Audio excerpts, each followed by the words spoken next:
Good morning to all of you and welcome to all of you OCIS PCS YouTube channel. कैसे हैं आप लोग? Hope so सभी अच्छे होंगे, पढ़ाई सबकी अच्छी चल रही होगी। और अभी जो यूपी PCS 2022 में जो रिजल्ट आई है अभी 2 दिन पहले, तो इसमें सफल हुए सभी अभ्यर्थियों को मेरे तरफ से ढेर सारी शुभकामनाएं। और जो बच्चे अभी तैयारी के क्षेत्र में हैं उन सभी विद्यार्थियों को भी मेरा ये संदेश है कि बहुत लगन और मेहनत करें, सफलता आपको भी निश्चित मिलेगी। ओके, चलिए, तो आज की जो टॉपिक है हमारी वो है प्लासी का युद्ध। प्रीवियस क्लास में हम लोगों ने 1857 की क्रांति को हम लोग देख चुके हैं और कर्नाटक फर्स्ट वार, सेकेंड वार, थर्ड वार, ये तीनों वार भी हो चुके हैं। तो आज है बैटल ऑफ प्लासी, ओके, जो आपकी हुई थी 1757 में। तो इसे समझने के लिए हमें क्या करना होगा, इससे पहले की स्टोरी की क्या क्या स्थिति रही थी, भारत में क्या चल रहा था, अंग्रेज आए, क्या हुआ, कौन नवाब थे, कौन मुगल शासक थे, इन सभी चीज़ों को हमें समझना होगा। तो एक क्रम से हम लोग देखते हुए चलते हैं और सबसे पहले टॉपिक में हम ये देखेंगे कि किन किन पॉइंट्स पे हमें फोकस करना है ना, क्योंकि हिस्ट्री क्या है, अपने आप में काफ़ी वाइड सब्जेक्ट है और अब तो आप लोगों को जीएस पॉइंट ऑफ व्यू से पढ़ना है। तो जहाँ पे आप लोगों के प्रीलिम्स में क्वेश्चन पूछता है, मैं उस चीज़ को भी बताऊंगी कि कहाँ क्वेश्चंस पूछे जाते हैं, ठीक है। मतलब प्रीलिम्स के जो फैक्चुअल होते हैं वो भी, और आप देख ही रहे हैं एग्जामिनेशन की आज की जो ट्रेंड है वो कॉन्सेप्चुअल बेस्ड भी है। तो आपकी तैयारी दोनों रूपों में होनी चाहिए कि फैक्ट्स आए तो फैक्ट में करना है, और अगर कॉन्सेप्ट पूछ लेता है तो आपकी पकड़ उस पर भी बिल्कुल क्लियर होनी चाहिए, कॉन्सेप्ट क्लियर होना चाहिए। तो कॉन्सेप्ट क्लियर करने के लिए इसका बस यही है कि हिस्ट्री को आप बिल्कुल, एक हिस्ट्री क्या है, एक स्टोरी है, कहानी है, तो आप उस कहानी को बस अच्छे से समझ लें कि क्या कहानी हुई थी। ओके, चलिए तो स्टार्ट करते हैं टॉपिक को, फिर आते हैं। चलिए,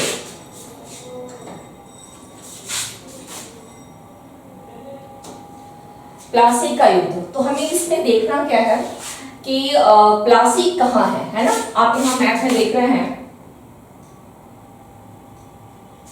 प्लासी यहाँ आपको लोकेट हो रहा है, ये प्लासी। ओके, चलिए, अब ये सबसे पहले इसके साथ जो फैक्चुअल है वो चीजें मैं बताऊंगी कि फैक्चुअल एग्जाम में आपके क्या पूछता है, क्या क्वेश्चंस आपके एग्जाम में आते हैं फैक्ट्स में, ठीक है। कॉन्सेप्ट कहाँ पे क्या बन सकता है वो भी बताते हुए चलूंगी। चलिए, तो ये आपका फैक्ट है जून 1757, ओके, 23 जून 1757, आगे अभी आएगा वो, तो 57 ईयर याद रखिए। अब प्लासी कहाँ है, प्लासी कहाँ है क्वेश्चन में पूछ लेता है, प्लासी कहाँ है। तो आपको 4 ऑप्शन देगा, हो सकता है वो ऐसा दे दे, बिहार दे दे, उड़ीसा दे दे, बंगाल दे दे, तो उसमें से एक आपका होगा बंगाल। बंगाल में फिर कहाँ है, तो बंगाल में नदिया डिस्ट्रिक्ट है, वहां का नदिया डिस्ट्रिक्ट है। और उस डिस्ट्रिक्ट के कहाँ पर, तो गंगा नदी प्रवाहित होती है, आप सभी जानते हैं। तो गंगा नदी की सहायक कौन सी है, भागीरथ नदी, आप लोग ज्योग्राफी में पढ़े होंगे, है ना। तो भागीरथी नदी के तट पर एक जो मैदान है वो है प्लासी का मैदान, और वहीं पे ये युद्ध हुआ। तो इसे क्या बोला गया, इस युद्ध का नाम दे दिया गया बैटल ऑफ प्लासी। ओके, चलिए, कहाँ, बंगाल, नदिया जिले, ये भी आपके एग्जाम में पूछता है, इसलिए एक एक पॉइंट को देख लीजिएगा। नदिया जिले तक पूछ लेता है, या पूछ लेता है किस नदी के तट पर, तो नदी के तट पर भी पूछा हुआ क्वेश्चन है। तो जो क्वेश्चन आ चुके हैं उसमें आपकी कहीं भी ये कोशिश कीजिएगा कि उसमें 1% की भी कोई कमी ना रहे, आप अपना 100% वहां दे करके आए, क्योंकि ऑलरेडी पूछा हुआ है।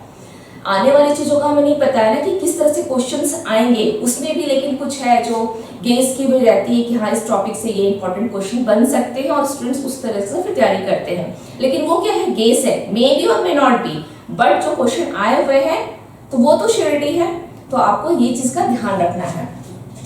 तो ये हो गया आपकी भागीरथी नदी। ओके, भागीरथी नदी के किनारे जो तट है वहां पर ये प्लासी का मैदान है। ओके, अब बंगाल, बंगाल जब ये वार हुआ था, बैटल जो थी ये प्लासी में, उस टाइम पे यानी 1757 के समय में बंगाल में, केवल बंगाल क्या, ऐसा थोड़ी है कि हाँ केवल बंगाल का मतलब ये हो गया कि वो एक अलग प्रांत, नहीं, उसमें बंगाल में आपका पश्चिम बंगाल भी शामिल था, बिहार, उड़ीसा, बांग्लादेश, जो कि एक अलग अब एक राष्ट्र बन चुका है ना। 1971 में क्या हुआ, बांग्लादेश अलग होकर के एक राष्ट्र बन गया है।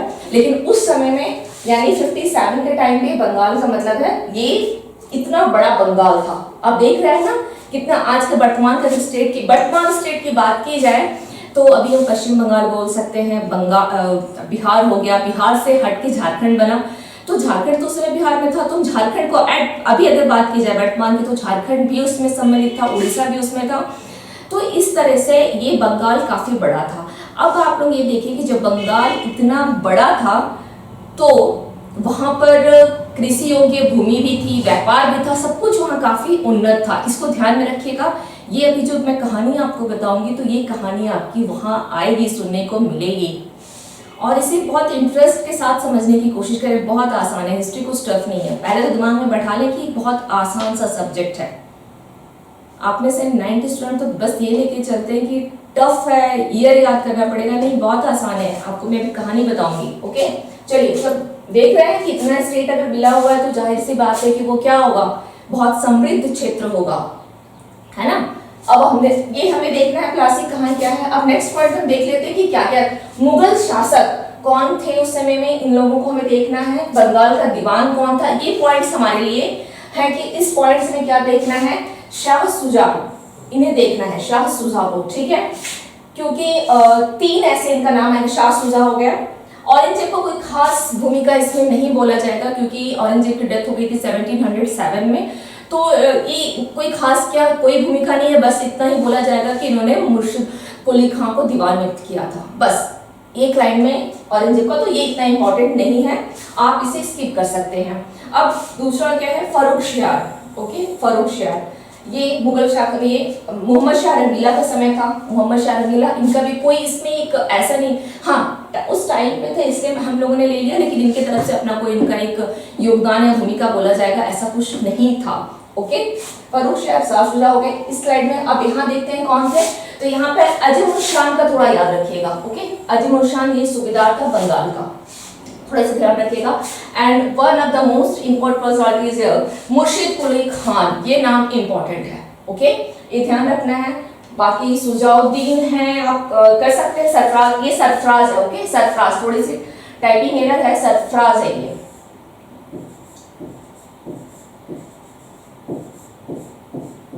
सरफराज, पॉइंट। तो सुजाउद्दीन हो गया, आप हाँ इन्हें थोड़ा ध्यान रखें। इनके समय में एक्चुअली क्या है ना, जो मुर्शिद कुली खान का तो ज्यादा एक यहाँ पे योगदान आप देखेंगे। बाकी अजीम उल शान और सुजाउद्दीन इन्होंने थोड़ा सा कुछ अंग्रेजों को दान दे दिया था, ठीक है, इसलिए हम इसे याद कर रहे हैं कि इनकी थोड़ी सी, इन्होंने तो अपने तरफ से कुछ अच्छा ही करने का सोचा होगा, लेकिन ये उनकी एक गलती ही मानी जाएगी। अगर आज हम इतिहास को देखते हैं तो ये थोड़ी गलती हो गई थी अंग्रेजों को लेकर के, इसलिए यहाँ पे इनको ध्यान देना है। ओके, चलिए नेक्स्ट स्लाइड में। बाकी औरंगजेब को आप स्किप कर दें। Ahmad Shah, okay, and Alamgir. तो अहमद शाह का भी कोई खास यहाँ पर कुछ नहीं है, बस ये है कि हम लोग पहले का थोड़ा सा देख रहे हैं कि कौन कहाँ कब थे, तो समझाने के दृष्टिकोण से, अदरवाइज आपको इनको ध्यान में नहीं रखना है, कोई जरूरी नहीं अपनी याद रखे। हाँ, लास्ट आलमगीर द्वितीय के ऊपर एक क्वेश्चन बनता है कि जब प्लासी का युद्ध हुआ था उस समय में मुगल शासक कौन था, मुगल बादशाह कौन था, तो आपको यहाँ पर याद रखना है आलमगीर द्वितीय का नाम। ये क्वेश्चन आपके एग्जाम में क्योंकि पूछता है, ओके, ऐसे क्वेश्चन आते हैं, तो आप इसे नोट कर सकते हैं कि प्लासी के युद्ध के समय में कौन था ये। तो क्यों 57 में हुआ है और इनका शासन का समय क्या रहा है, 54 से लेकर के 58, तो बीच में प्लासी 57 में ही हो गया था। ओके, चलिए। और यहाँ है अलीवर्दी खान, ये इंपॉर्टेंट है, ये इंपॉर्टेंट है, Alivardi Khan and Sirajuddaulah, Siraju, okay, Sirajuddaulah, Sirajuddaulah. Okay, थोड़ी सी टाइपिंग एरर एक मिनट तक समझ ही सकते हैं। चलिए 56, 57, तो सिराजुद्दौला पे तो पूरा प्लासी का लड़ाई ही है, तो उनको तो खैर कोई मतलब ही नहीं है, तो ऐसे ही याद रहेंगे। बाकी अलीवर्दी खान को भी ध्यान रखना है। यहाँ पे आप अहमद शाह को स्किप कर दें, आलमगीर युद्ध को याद रख सकते हैं केवल प्लासी के लिए। अगर आप जितने भी बादशाह उनका अगर टाइम पीरियड याद करते चलेंगे तो कभी कभी क्वेश्चन बोलता है इनको क्रम से सजाइए, तो वहाँ आपको काम ये आ जाएगा, आप ऐसा कर सकते हैं। लेकिन चूंकि हमारा टॉपिक क्या है, थोड़ा सा यहाँ समझाने के दृष्टिकोण से आप पे बहुत ज़्यादा ये ऐसा न लगे कि कुछ बोझ सा, इसलिए मैं बोल रही हूँ कि यहाँ पे आप लोग इसकी कर सकते हैं। ओके, जो मेन है उन्हें हम देखते हुए चलेंगे। ये तो इन्हें हमें देखना है। अब नेक्स्ट स्लाइड में क्या देखना है, क्या और क्या क्या पढ़ना है हमें इस टॉपिक में, ब्लैक होल की घटना। इसमें यहाँ पे ब्लैक होल की घटना ऐसा लगता है कि कुछ ऐसी घटना होगी, कुछ नहीं, एक लाइन की स्टोरी है ये। बस यहाँ पे ये ध्यान रखना है कि ये कब हुई थी। ओके, 20 जून 1756, एक साल पहले, प्लासी का जो युद्ध हुआ है उससे एक साल पहले, ये ध्यान रखना है, 20 जून 1756। दूसरा क्या है, अलीनगर की संधि का डेट याद रखना है। यहाँ पे क्या करता है क्वेश्चन को, किस तरह से जो आता है क्वेश्चन, यहाँ पर आपको दे देगा वो अलीनगर की संधि, ब्लैक होल की घटना, प्लासी का युद्ध, और या यहाँ पे दे देगा गिरिया का युद्ध, और बोलेगा कि उसको कौन सी घटना किस क्रम में हुई है, उसे एक क्रम में सजाने के लिए दे देगा। ठीक है, तो उस समय में आपको यहाँ ये डेट और ये ईयर यहाँ पे ध्यान रखना कि कौन सी घटना कब हुई है। ओके, चलिए, प्लासी का युद्ध आ गया, ये डेट आपको तीनों फैक्ट्स के दृष्टिकोण से याद रखने हैं। चलिए, तो ये हमें तीन यहाँ देखना है, और अब हम फिर लास्ट में हमें इस युद्ध का परिणाम को देखेंगे। लास्ट में हमें क्या देखना है, परिणाम को देखना है, और इसमें बस इतना। अब हम लोग की जो कहानी स्टार्ट होगी, वो कहानी स्टार्ट होगी, हम लोग देखेंगे 1757 से पूर्व की स्थिति क्या थी। हमारी कहानी यहाँ से स्टार्ट होगी कि 1757 से पहले क्या स्थिति थी। तो आप लोगों को मैंने मैप में दिखाया अभी, है ना, मैप में मैंने प्लासी दिखा दिया, और ये भी बताया कि बंगाल में 1757 के टाइम में कौन कौन सम्मिलित था। एक्चुअली बंगाल के बारे में ऐसा बोला जाता है कि बंगाल क्या है ना, जब वहाँ पे कोई मजबूत शासक आता था तो उनका एरिया बड़ा हो जाता था, और अगर कोई कमजोर शासक है तो फिर वो एरिया घटता हुआ चला जाता था। इस तरह से वो, आप लोग को ऑडियो तो आ रही है ना, चलिए, तो इस तरह से क्या होते थे कि शासक आए तो इनका वो बढ़ गया एरिया, और शासक अगर कमजोर है तो एरिया घट जाता, तो ये बंगाल में चलता रहता था। लेकिन बंगाल जो है, भारत में जितने भी प्रांत थे, बंगाल उसमें सबसे ज्यादा समृद्ध था। आप देखेंगे कि गंगा की सहायक कौन है, भागीरथी। भागीरथी इधर हो गई, और उधर जो नदी बह करके आती, दोनों कहाँ मिलती है, ब्रह्मपुत्र नदी कहाँ मिलती है, ये इधर से कौन हो गई, गंगा के प्रवेश हो रहा है, उधर से ब्रह्मपुत्र का प्रवेश, और ये दोनों का जो सम्मिलित प्रवेश है, कहा के तट पे कौन सा मैदान है, प्लासी का मैदान है, भागीरथी नदी के तट पे है, क्योंकि वो गंगा की ही सहायक है। तो होता क्या है कि वो एरिया जो है बहुत ज्यादा उपजाऊ है, यानी कृषि के दृष्टिकोण से क्या हो गया, बहुत अधिक उपजाऊ हो गया। अगर कृषि के दृष्टिकोण से उपजाऊ है, और व्यापार के लिए भी, क्यों, क्योंकि वहां पर क्या थे, बंदरगाह वगैरह जो थे, तो व्यापार के लिए भी वो स्ट्रांग हो गया। तो जहां पर कृषि की व्यवस्था मजबूत होगी, व्यापार अच्छा होगा, तो जाहिर सी बात है कि वो एरिया क्या हो जाएगा, अपने आप में बहुत समृद्ध हो जाएगा। तो और इनमें क्या क्या था कि ये लोग प्रॉपर राजस्व जो है वो ये लोग मुगल बादशाह को भेजते रहते थे, यानी मुगल बादशाह का केंद्र कहाँ था, दिल्ली, ये लोग प्रॉपर वे में भेजते रहते थे। इनका भी आगरा दिल्ली चलता था। तो खैर हमें मुगल में नहीं जाना है, बस इतना ध्यान रखना है यहाँ समझने के लिए कि बंगाल से राजस्व जो है टाइमली, और सबसे अधिक भी अगर देखा जाए तो सबसे ज्यादा राजस्व यहीं से आता था, तो मुगलों को यहीं से मिलता था। ठीक है, अब यहाँ पर होता क्या है, ये स्थिति चलती रही। औरंगजेब का टाइम 1707 में करीब उसकी डेथ होती है, लेकिन उससे पहले 1651 में, ओके, 1651 में मैंने आप लोग को बताया शाह शुजा, मैंने कहा था ना कि जिन जिन को हमें पढ़ना है यहाँ पे, और ज्यादा नहीं, इन सब के बारे में ऐसा नहीं कि बहुत ज्यादा पढ़ना है, बस 1 से 2 लाइन है, क्योंकि पूरे प्लासी में अगर आपको बहुत ज्यादा पढ़ना है तो वो है मुर्शिद कुली खां, अलीवर्दी खां एंड सिराजुद्दौला। बाकी जो मुगल शासक के बारे में जो 3 हैं यहाँ पर, शाह शुजा हो गए या फर्रुखशियार के बारे में जो हम देखेंगे, वहाँ पे 1-1-2 लाइन में इनकी स्टोरी खत्म हो जाती है प्लासी को लेकर के। ओके, तो शाह शुजा ने क्या किया था, इसने 1651 ईस्वी में क्या किया, अनुमति दे दिया। ओके, अनुमति क्या दिया, अंग्रेजों को फैक्ट्री की, कि चलो आप यहाँ पर फैक्ट्री खोल सकते हो। ये तो इनकी पहली अनुमति हो गई। और वहाँ पे होता क्या है कि मुगल राजवंश की कोई महिला जो थी वो काफी बीमार थी, तो एक अंग्रेज डॉक्टर थे बॉटन, उन्होंने उनका इलाज किया तो वो सही हो गई। तो इससे शाह शुजा क्या होता है, लगता है कि चलो उसने ऐसा इलाज करके सही किया है तो बदले में उसे भी कुछ देना चाहिए। तो इस बदले में देने के लिए उसने क्या दे दिया, 3000 वार्षिक, यानी आप साल में 3,000 रुपये मुझे आप क्या करेंगे, देंगे, और इसके बदले में आप बंगाल, बिहार और उड़ीसा में क्या कर सकते हैं, मुक्त व्यापार कर सकते हैं, मुक्त व्यापार कर सकते हैं। ठीक है, ये बस ये पॉइंट याद रखिएगा कि ये जो है मुगल शासक ने किया था। क्या दो अनुमति थी, क्या क्या थी, पहली फैक्ट्री और दूसरी, क्लियर। चलिए अब हम नेक्स्ट देखते हैं। ये तो शाहसुजा की स्टोरी हो गई, जो है कौन है, मुगल शासक है। अब अजीमुशान, ये कौन है, बंगाल का सूबेदार है। ठीक है, अजीमुशान बंगाल का सूबेदार।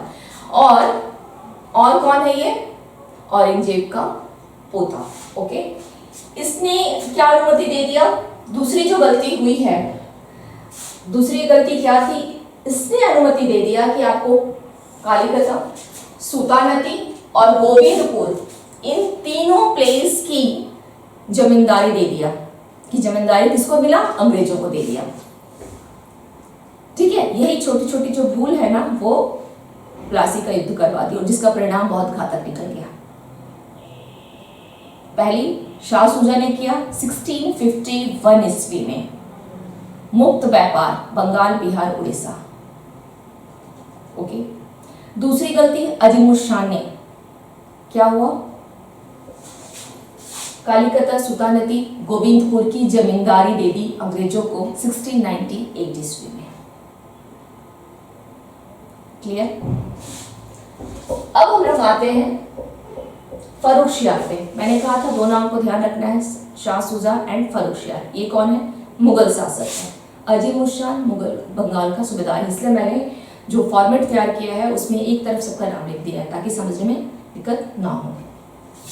तो फर्रुखशियार क्या करता है, 3,000 रुपए वार्षिक, ये भी बोलता है 3,000 वार्षिक तुम हमें टैक्स दे दो, कर दे दो, और उसके बदले में बोलता है अंग्रेजों को व्यापारिक छूट है, पूरा व्यापार करने की छूट है।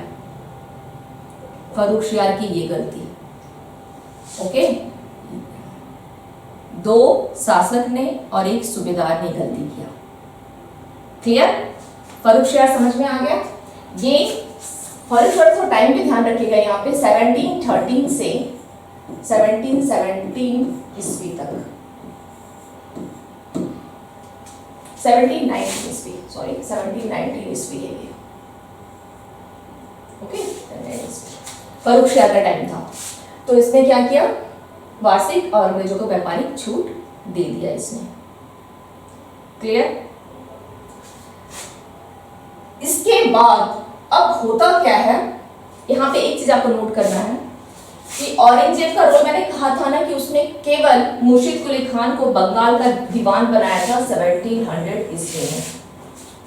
ठीक है, 1700 ईस्वी में इसने क्या किया, मुर्शिद कुली खान को, ये तीन जो मैंने आपको बताया है, ये सबसे पहले आपको ध्यान रखना है कि उससे क्या क्या स्टोरी हुई थी, अंग्रेज जो है कैसे व्यापार करने के लिए बंगाल में उनकी एंट्री कैसे हुई, ये आपको सबसे पहले तो ये हमें जानना था।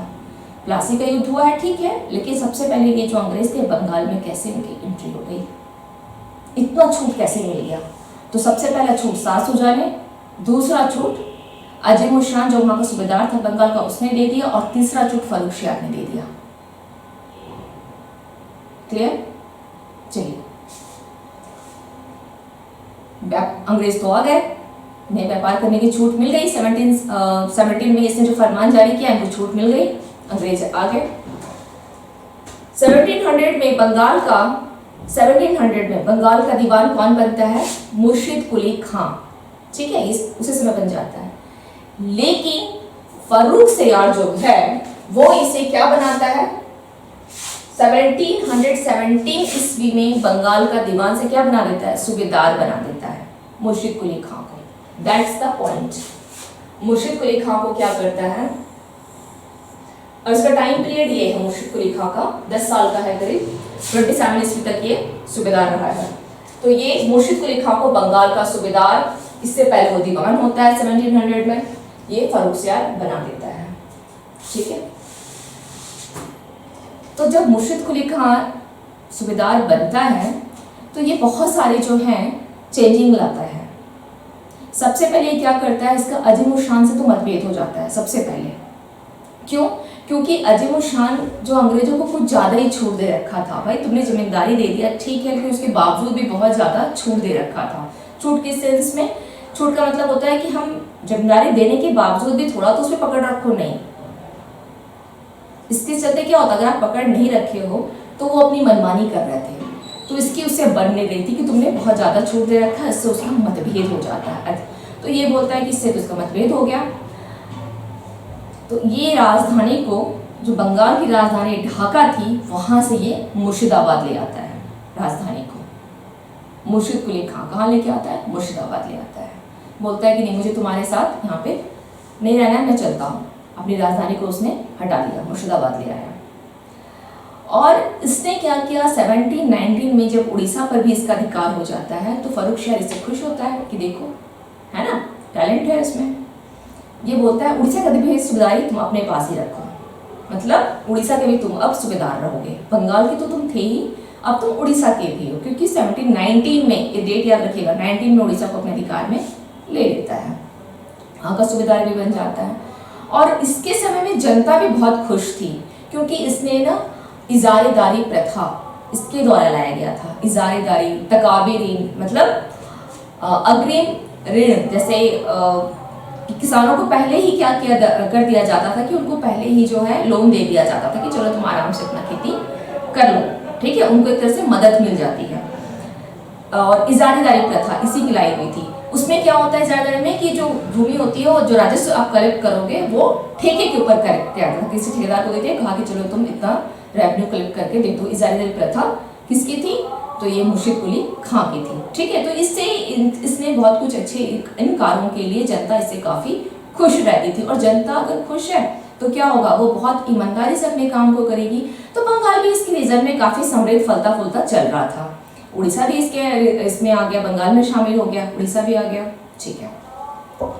अब 1727 में क्या होती है, मुर्शिद कुली खां की डेथ हो जाती है। मैंने यहाँ पर ये चीज़ को समझा दिया है। राजधानी ढाका से मुर्शिदाबाद, 1719 में उड़ीसा पे अधिकार, ओके। अगर इसके बावजूद कहीं पे लगे कि नहीं समझ में नहीं आ रहा, क्योंकि फॉर्मेट में मैंने मतलब ऑलमोस्ट सारी चीज़ों को रखने की कोशिश की है ताकि आप पढ़े तो समझ में आ जाए। इवन मेरी क्लास की जो लेक्चर है उसे भी आप एक बार जरूर देख लें, ठीक है, कि मुर्शिद कुली खां ने क्या क्या किया था। तो इसे एक बहुत अच्छा एक शासक माना गया है, ओके, अच्छा सही सूबेदार था ये। अब इसकी हो जाती है मृत्यु 1727, इसकी डेथ हो जाती है। तो इसका दामाद होता है कौन? शुजा-उद-दीन, ओके, इसका दामाद है शुजा-उद-दीन, ये बन जाता है बंगाल का नवाब, ओके।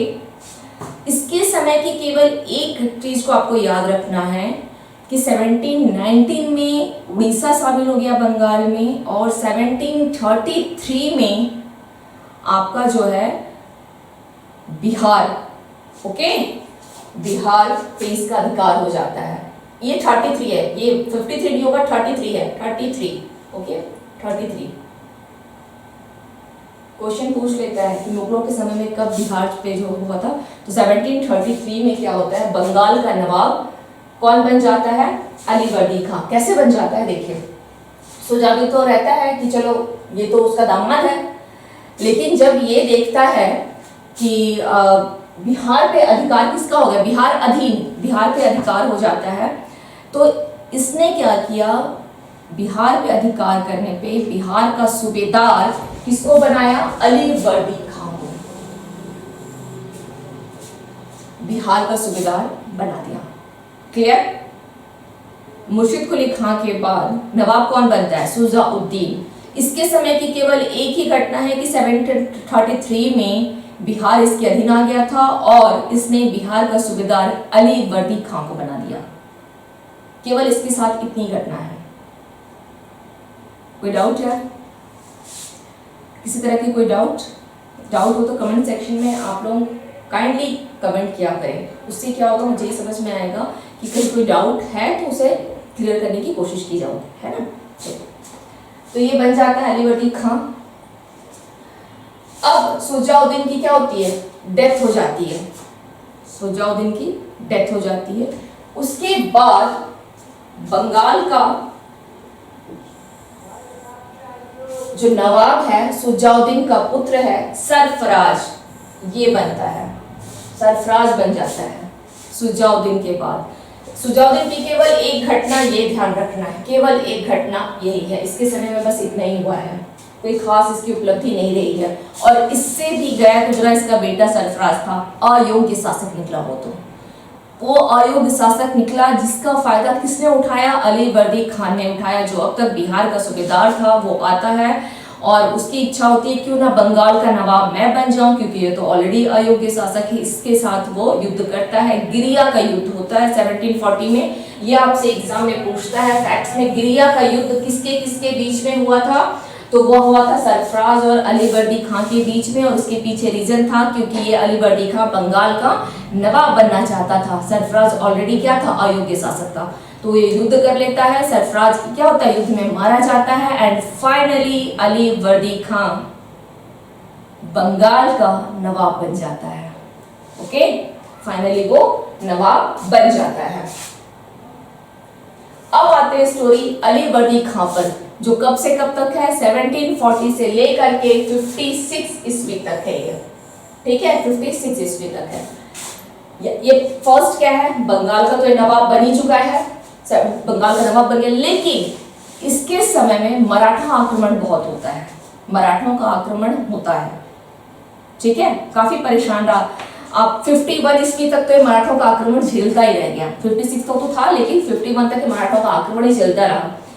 एक प्लस पॉइंट इसके साथ भी, एक नहीं वो काफी अच्छी प्लस पॉइंट बोली जाएगी कि इससे पहले क्या किया गया था? अंग्रेजों को जो छूट दिया गया था शाह सुजा के द्वारा, फर्रुखसियार के द्वारा, अजीम शान के द्वारा, इन तीनों के द्वारा जो छूट दिया गया था, इसके समय में ये सारी चीजें बंद हो गई। बंद कैसे हो गई? इसका मतलब ये नहीं, बंद होने का मतलब ये नहीं कि व्यापार नहीं कर रहे हैं या टैक्स नहीं दे रहे हैं। बंद होने का मतलब है कि अंग्रेज जो हैं इसके सूबे में जो अंग्रेज ही नहीं, जितने यूरोपियन थे, यूरोपियन का मतलब क्या हो गया? पुर्तगाली हो गए, डच हो गए, फ्रांसिस हो गए, अंग्रेज हो गए, सभी यूरोपियन ही थे। इन लोगों का इसके सूबे में आकर के जो संघर्ष जबरदस्ती करना है वो संघर्ष तक नहीं कर पाते थे। और जब सूबे में आकर आप संघर्ष नहीं कर सकते हो तो राजनीति में हस्तक्षेप तो आप भूल जाओ, है ना? संघर्ष आप नहीं कर रहे हो तो राजनीति में हस्तक्षेप तो बिल्कुल भूल जाओ। और जब राजनीति में हस्तक्षेप नहीं है तो फिर फैक्ट्री की स्थापना हो ही नहीं सकती। तो इसने सबसे अच्छा क्या काम कर दिया यहाँ पर कि जो यूरोपियन थे उनको बिल्कुल कंट्रोल में रखा अली वर्दी खां ने, ठीक है, इसने उसको कंट्रोल में रखा। 1756 में इसकी क्या होती है? डेथ हो जाती है। 56 में पेचिस एक डिजीज के कारण इसकी डेथ हो जाती है। अब अली वर्दी खां की तो 3 पुत्रियां ही थी। अब सवाल ये है कि आखिर 3 पुत्रियां हैं तो अगला नवाब बनेगा कौन? तो इसने क्या किया? अपने नाती सिराजुद्दौला, इसका नाती था सिराजुद्दौला, उसको नवाब बना देता है। इसकी तो डेथ हो जाती है लेकिन उसके बाद इसकी इच्छा ये थी कि चलो पेचिस तो बीमार तो हूँ, तो एक होता है ना कि बीमार हूँ तो चलो मेरा अगला शासक कौन बनेगा, तो ये खुद घोषित कर देता है सिराजुद्दौला बनेगा। ओके, ये बन भी जाता है। लेकिन अली वर्दी खां की तो 3 पुत्रियां थी, है ना? और संपत्ति एक ऐसा विवाद है कि वो पुत्र और पुत्री नहीं देखता है, ठीक है? संपत्ति का विवाद क्या होता है? आज ही आप देखेंगे कि एक संपत्ति के विवाद के लिए, आज का न्यूज़पेपर में आपने देखा होगा, संपत्ति विवाद के लिए जो डीडी का जो था वो नेगलेक्ट हो गया।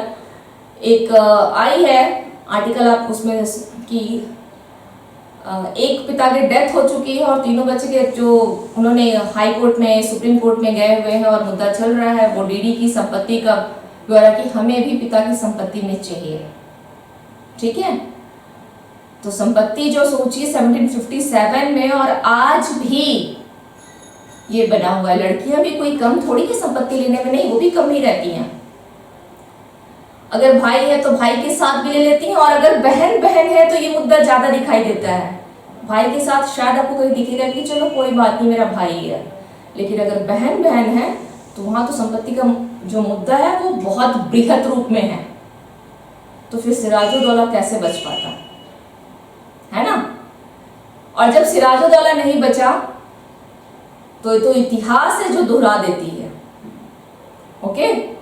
तो आज के आर्टिकल में मैंने देखा है कि वो संपत्ति का मुद्दा के लिए कुछ डीडी वगैरह है, नहीं चाहिए। एक परिवार में 2 पुत्रियां हैं, 1 पुत्र है और मुद्दा चल रहा है अभी, ठीक है। हाई कोर्ट से सुप्रीम कोर्ट पहुंच गए हैं। तो खैर चलिए, दूसरी स्टोरी हो गई।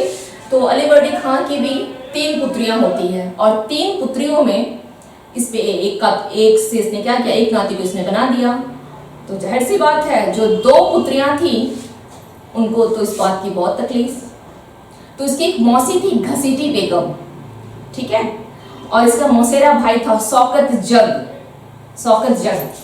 जस्ट अ मिनट, हाँ, मौसी कौन है, घसीटी बेगम, और सिराजुद्दौला का जो भाई है मौसेरा भाई, ओके। एक मौसी, क्योंकि 3 इसकी सिराजुद्दौला की माँ 3 बहनें हुई, तो एक माँ से तो ये लड़का हो गया।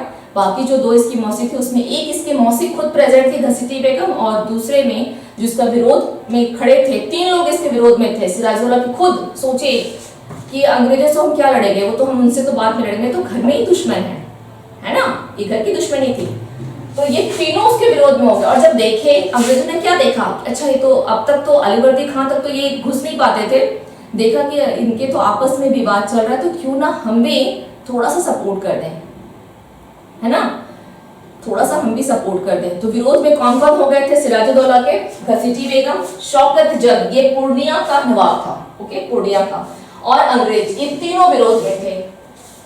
तीनों विरोध किया, लेकिन तीनों में क्या हुआ, शौकत जंग को मनिहारी का युद्ध होता है। मनिहारी का युद्ध में ये तो परास्त हो जाता है। मनिहारी जो वर्तमान में भी आपका ये बिहार के कटिहार डिस्ट्रिक्ट में पड़ता है, मनिहारी वर्तमान में, ओके। तो यहाँ पर क्या होता है, इसकी शौकत जंग से इसका युद्ध होता है। मनिहारी का युद्ध पूछ सकता है शौकत, ये खास करके बीपीएससी में, ये क्वेश्चन बीपीएससी में ही आ सकता है, मनिहारी का युद्ध, ओके। तो वहां पे शौकत जंग और सिराजुद्दौला में दोनों में क्या होता है, युद्ध होता है, और शौकत जंग जो है वो मारा जाता है। तो यहाँ ये खत्म हो गया, शौकत जंग की कहानी खत्म हो गई। अब चलिए, और ये घसीटी बेगम को अपने महल में ले आता। आगे इसकी स्टोरी को जानना और कोई इतनी इंटरेस्टिंग क्या बोलूं, आगे महल में आ जाती है, बात इसकी खत्म हो जाती है, परिवार का जो मामला है यहाँ खत्म हो गया। अब मामला अंग्रेज क्या हो गए, हस्तक्षेप तो कर लिए सिराजुद्दौला के समय में, है ना, ये आगे तो बढ़ गए। तो सिराजुद्दौला, अब यहाँ पर एक चीज क्या हुआ था, आप लोग को मैंने कर्नाटक के बारे में पढ़ाया था कि 1756 में ही यूरोप में क्या होता है, सप्तवर्षीय युद्ध जो छिड़ जाता है, जिसमें मैंने बताया था एक तरफ ऑस्ट्रिया, एक तरफ प्रसा होती है। ऑस्ट्रिया का सपोर्ट फ्रांस करता है, प्रसा का सपोर्ट आपका ब्रिटेन करता है ना, यानी कुल मिलाकर के अंग्रेज और फ्रांसीसी में वहां पे युद्ध आरंभ हो जाता है, ठीक है। तो जब वहां पे युद्ध आरंभ होता है 1756 में, जब वहां युद्ध आरंभ होता है, तो यहाँ पे भी लोग क्या करते हैं, अंग्रेज और फ्रांसीसी, मैं प्रीवियस क्लास में बता चुकी हूँ, अंग्रेज और फ्रांसीसी क्या करते हैं, आपस में जितनी भी इनकी अपनी फैक्ट्री होती है, अपने अपने फैक्ट्री को फटाफट किले बंद करते हैं, अपने अपने फैक्ट्री को, अपने दो नहीं, अपने अपने गोदामों को, फैक्ट्री को फटाफट ये लोग किला बंद करते हैं सुरक्षा के लिए, ओके। सिराजुद्दौला इस चीज के लिए मना करता है कि नहीं, तुम ऐसा नहीं कर सकते हो, ये हमारा एरिया है, मना करता है। तो फ्रांसीसी तो मान जाते हैं, लेकिन अंग्रेज अपनी आदत से लाचार है, अपने आप को स्ट्रॉन्ग तो समझते ही हैं, वो नहीं मानते हैं। सिराजुद्दौला की इस बात, किसी को भी गुस्सा आएगा कि जब मैं बोल रहा हूँ कि मेरे एरिया में नहीं, कोई जबरदस्ती किया जा रहा है, तो फ्रांसीसी यहाँ मान जाता है और अंग्रेज जो है वो नहीं मानता है। सिराजुद्दौला आक्रमण कर देता है, ठीक है, पहले कासिम बाजार, और कासिम बाजार से जब पहुंचता है तो वहां के बाद ही क्या होता है, ये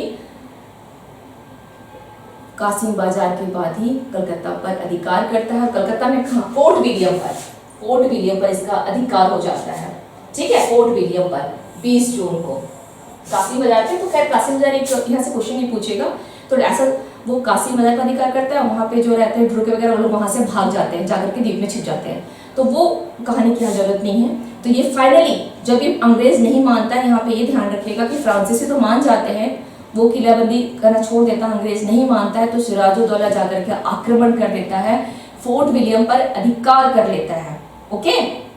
फोर्ट विलियम पर अधिकार करता है तो कलकत्ता इसके अंडर में आ गई। ये घटना करके 20 जून की है। यहीं पर क्या होता है, इसी जगह आपका जब फोर्ट विलियम पर अधिकार करता है तो एक जो घटना आई है ब्लैक होल की घटना, हालांकि इस घटना में कितनी सच्चाई है आज तक ये एक बना हुआ है कि ऐसा हुआ था कि नहीं, इसका कोई कहीं पर भी ऐसा कोई भी प्रूफ नहीं मिला। और ये बहुत स्ट्रेंज की बात थी कि एक छोटे से कमरे में 123 व्यक्ति कैसे आ सकते हैं, है ना। ये तो खुद भी इमेजिन की बात है। अगर रूम आपका 10 बाई 10 का है, सपोज एक बार इमेजिन कीजिए एक छोटे से रूम में कि आप कैसे 123 व्यक्ति कैसे आ सकते हैं, है ना। तो इसने क्या किया था, जानबूझ के लोगों ने सिराजुद्दौला को सिर्फ बदनाम करने के लिए कि काफी क्रूर व्यक्ति है, लोगों के सामने उसकी छवि को दिखाने के लिए, जहां तक है ये खुद में भी अगर सोचो तो लगता है कि ऐसे कैसे हो सकता है, ठीक है। लेकिन ये घटना को ब्लैक होल का नाम दिया गया क्योंकि वो रूम अंधेरा था, तो ब्लैक होल। अंग्रेज हिंदी तो बोलेंगे नहीं कि अंधेरों वाला घर तो बोलेंगे नहीं, तो उन्होंने ब्लैक होल कह दिया, ठीक है। तो ब्लैक होल वही घटना है ये, और कुछ भी नहीं है। ब्लैक होल की जो घटना है यही है, जब फोर्ट विलियम अधिकार करता है तो जितने भी यहाँ पे होते हैं अंग्रेज, उन सबको लेके एक रूम में बंद कर देता है, ओके। तो ये घटना आपकी बस यही है। अब फोर्ट विलियम का अधिकार, कलकत्ता पे अधिकार हो गया। कलकत्ता पर जब अधिकार होता है तो ये न्यूज क्या होता है, मद्रास तक जाता है। तो कलकत्ता पे अधिकार हो गया। तो वाटसन और क्लाइव जो कि पहले से ही आ चुका है, मैंने बताया है आप लोगों को, इसलिए बोलती हूँ कि क्लास में हमेशा क्लास को जब कर्नाटक का वार जो है, जो बहुत सारे स्टूडेंट्स को बोरिंग लगता है, मैंने इसलिए पहले पढ़ाया था क्योंकि ये घटना तभी समझ में आ जाती अगर आप वहां से जोड़ते तो, क्योंकि क्लाइव अब तक आ चुका है। क्लाइव का ही एक बोला जाए तो क्लाइव की निर्देश थी, या उसका ही बोला जाए कि उसने ही सिखाया था कि चलो इस तरीके से फ्रांसीसी को करो, जो चंद्रनगर में हुआ था, है ना, कि चंद्रनगर ऐसे आ जाएगा हमारे कब्जे में, ओके। ये घटना में बता चुकी हो। तो क्लाइव का एक प्रवेश हो चुका है, क्लाइव की एंट्री हो चुकी है, वो मद्रास में था। तो जैसे पता चलता है वाटसन और क्लाइव को कि अरे ये तो कलकत्ता पे अधिकार हो गया, और कलकत्ता जो हमारा सबसे समृद्ध वाला है, सबसे ज्यादा राजस्व वहीं से आता है, सबसे ज्यादा पैसा हमें वहीं से मिलता है, अगर वो हमारे पास नहीं है तो फिर हम भारत में रह के करेंगे क्या। तो इसे तो किसी भी तरीके से लेना है। वो दोनों भागते हैं वहां से। भागने का मतलब ये थोड़ी कि प्लेन से चले आते, नहीं। उस समय में क्या होता था, नौसैनिक होते थे, जहाजी बेड़ा होता था, इस तरीके से वो लोग वहां से तुरंत चल देते हैं, आकर के दोबारा क्लाइव कलकत्ते पे अधिकार कर लेता है। तब सिराजुद्दौला बोलता है, सिराजुद्दौला, क्योंकि अब जो अलीनगर नाम है, यही अलीनगर का नाम, इसी जो कालीकता आपने यहाँ पे देखा, इस स्लाइड में जो आपने कालीकता देखा है, जिस पर अजीमुल शान जहां की जमींदारी दे देता है, अजीमुल शान इसने जमींदारी दिया हुआ है, इसी का नाम कलकत्ता है, ठीक है। यही कालीकता है जो बाद में कलकत्ता है, और इसी कालीकता को सिराजुद्दौला ने अलीनगर नाम दिया था, ओके।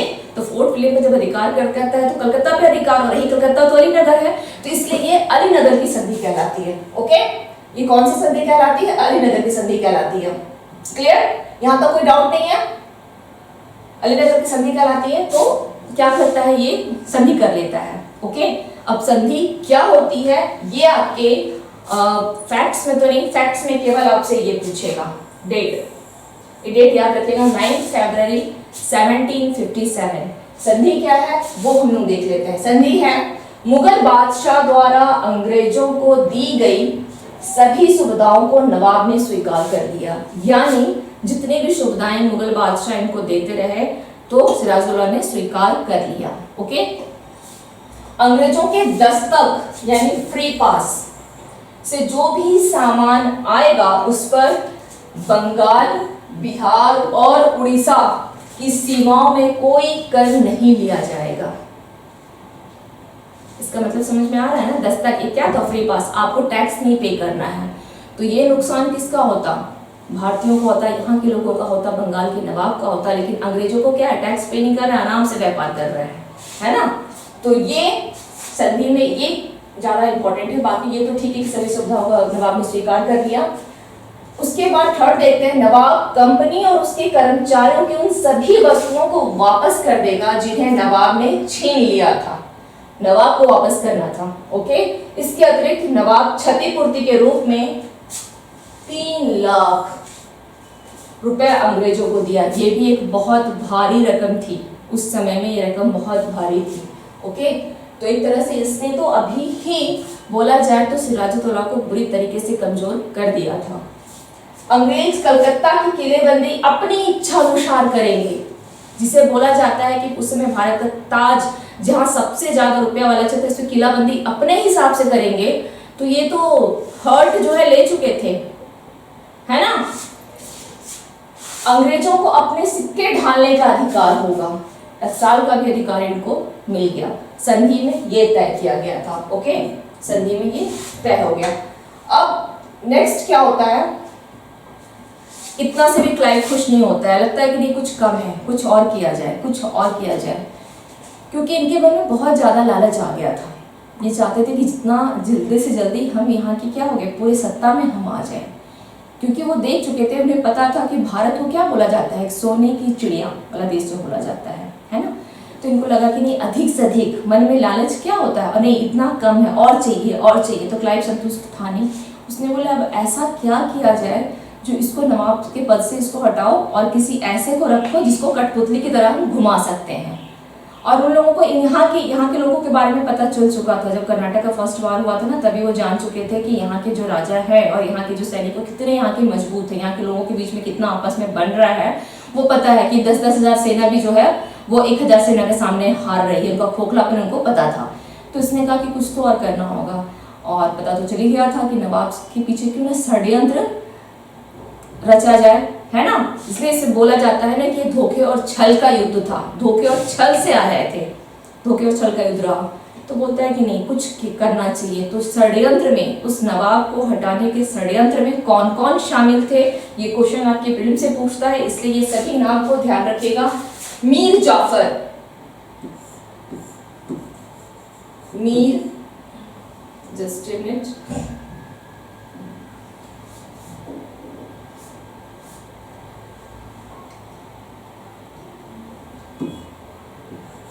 मीर जाफर, ठीक है, मीर जाफर ये नवाब का सेनापति था। राय दुर्लभ सेना नायक था। मानिक चंद्र कलकत्ता का प्रभारी अधिकारी था। अमित चंद्र एक धनी सौदागर था। एंड जगत सेठ बंगाल का सबसे बड़ा बैंकर था। ये 5 नाम याद रखिएगा, पूछ लेता है फैक्ट्स में कि कौन षड्यंत्र में शामिल था और कौन नहीं था इनमें से। ओके, तो इस तरह से क्वेश्चन आते हैं, 5 नाम याद रखिएगा। इन 5 में जो सबसे ज्यादा घातक निकला वो था अमित चंद्र, ठीक है। इसने एक क्या है, एक धनी सौदागर है, एक ये धनी सौदागर है। ओके, धनी सौदागर है। इसने क्या किया, अच्छा इसको क्लाइव ने लालच दे दिया कि चलो मैं तुमको जो यहाँ की सिराजदौला का जो जितनी भी उसकी संपत्ति है, सेट्स है, उससे 50% तुमको दे दूंगा, 30 लाख रुपया और दे दूंगा। इस तरह से इसको लालच दिया। इसके भी मन में आ गया कि चलो मुझे मिल जाएगा। और इसने क्या किया, जो एक तैयार किया गया था दस्तावेज, है ना, एक ब्लैक और रेड में, तो बोला गया मीर जाफर के द्वारा वो क्या गया था तैयार कि चलो हम तुम्हें एक बोला जा सकता है उसको एक संधि टाइप का मीर जाफर के साथ, कि हम तुम्हें यहाँ का क्या बना देंगे, यहाँ का नवाब बना देंगे, लेकिन तुम्हें हमारी हेल्प करनी है। इन लोगों के मन में पूरी प्लानिंग थी कि हम लोग ऐसे आक्रमण करेंगे और सिराजदौला आएगा और उसके साथ कोई सपोर्ट नहीं दिया जाएगा, वो अपने आप हार जाएगा। तो इस प्लानिंग के तहत क्या किया गया, ये पूरी जो प्लानिंग की गई कि चलो ऐसे ऐसे तुम्हें क्या करना है, तुम वहाँ पे तटस्थ रहना, तुम्हें कोई रिएक्शन दिखाना ही नहीं है उस मैदान में, प्लासी के मैदान में तुम्हें कुछ करना ही नहीं है। जब तुम कुछ करोगे ही नहीं तो जीतोगे कहाँ से, और तुम अगर हार गए तो मैं तुम्हें नवाब बना दूंगा, ठीक है। तो ये सारी चीजें जब इसने अमीर चंद्र ने जब और पैसे का इसका था कि नहीं कुछ और पैसा डिमांड करता हूँ, तो क्लाइव को लगा कि नहीं इसे रखना सही नहीं है, तो वो क्या करता है, इसकी हत्या करवा देता है, ठीक है। अमीर चंद्र की हत्या हो जाती, कहते हैं ना कि अपनों से दगा नहीं करनी चाहिए, उसका फल बुरा होता है। तो अमीर चंद्र के साथ भी यही हुआ, उसने दगा किया और उसका फल उसका बुरा हुआ, इसकी हत्या हो जाती है। मीर जाफर तो धोखा देता ही है। मीर मदान, ये नाम याद रखिएगा, ये भी पूछता है एग्जाम में, मीर मदान और मोहनलाल, ओके। और फ्रांसीसी सैनिक जो हैं वो क्या करते हैं, सपोर्ट करते हैं, मतलब एक अच्छे वे में ही सपोर्ट करते हैं सिराजुद्दौला का। कुछ फ्रांसीसी सैनिक होते हैं, सभी तो नहीं, कुछ फ्रांसीसी सैनिक, ओके। लेकिन इसमें मीर मदान जो है वो मारा जाता है, इस युद्ध में मीर मदान जो है वो मारा जाता है। अंग्रेज विजय हो जाते हैं, सिराजुद्दौला भाग करके जाता है, तो वहां पे भी जो मीर जाफर का बेटा होता है वो मोहम्मद बेग से इसकी हत्या करवा देता है, ओके। नवाब मुर्शिदाबाद से क्या होता है, मोहम्मद बेग के द्वारा ये क्या करता है, यहाँ से भागता है मुर्शिदाबाद, वहां पर मोहम्मद बेग इसकी जो है उसके द्वारा हत्या करवा देता है। कौन करवाता है, मीर जाफर का बेटा मीरन करवाता है ऐसा, ठीक है, मीरन करवा देता है। तो यहाँ पे सिराजुद्दौला की डेथ हो गई, अंग्रेज विजय हो गए, ओके। अब हमें देखना है, ये तो प्लासी का युद्ध यहाँ खत्म हो गया। अब इस युद्ध का परिणाम जो है वो क्या निकलता है? इस युद्ध का परिणाम होता है कि जो तय की गई थी, क्या तय किया गया था मिर्जा जाफर से कि आपको अगर मैं नवाब बनता हूं तो 24 परगने की आपको क्या मिल जाएगी? जमींदारी मिल जाएगी। दस्तकों का दुरुपयोग होने लगा। पहले दस्तक क्या थे कि केवल अंग्रेज आएंगे तो उनके लिए था, अब था भारतीय भी छूट व्यापार कर रहे हैं, कोई टैक्स नहीं, कुछ नहीं। इससे क्या हो गया? बंगाल में राजस्व की जो है वो हानि होने लगी, दुरुपयोग होने लगा दस्तक का भी। ठीक है, कंपनी के क्या क्या परिणाम हुए वो देखना है। बंगाल की राजनीति पर अंग्रेजों का नियंत्रण क्या है? धोखे और छल से रखा गया था, धोखे और छल से जीता गया था। ठीक है, अंग्रेजी सत्ता की स्थापना की प्रक्रिया यहीं से आरंभ हो गई है। अंग्रेजी सत्ता की प्रक्रिया क्या हुई? यहीं से आरंभ हो गई। क्लियर? चलिए, और ये एक स्टेटमेंट है जो आपके बीपीएससी एग्जाम में पूछ सकता है कि ये स्टेटमेंट निम्नलिखित में से किसके द्वारा दिया गया है? ठीक है, मध्यकालीन युग का अंत और आधुनिक युग का प्रारंभ किसके द्वारा दिया गया है? सर जदुनाथ सरकार के द्वारा। ठीक है, इसी के साथ क्या होता है? मध्यकालीन युग का अंत हो जाता है और आधुनिक युग का प्रारंभ हो जाता है। इसलिए प्लासी के युद्ध को बोला जाता है कि ये धोखे छल की युद्ध थी। ऑनेस्ट हुआ तो यहाँ पे अंग्रेज ने दिखाया नहीं, ऑनेस्ट थोड़ी थे, ईमानदारी से उन्होंने इस युद्ध को किया ही नहीं।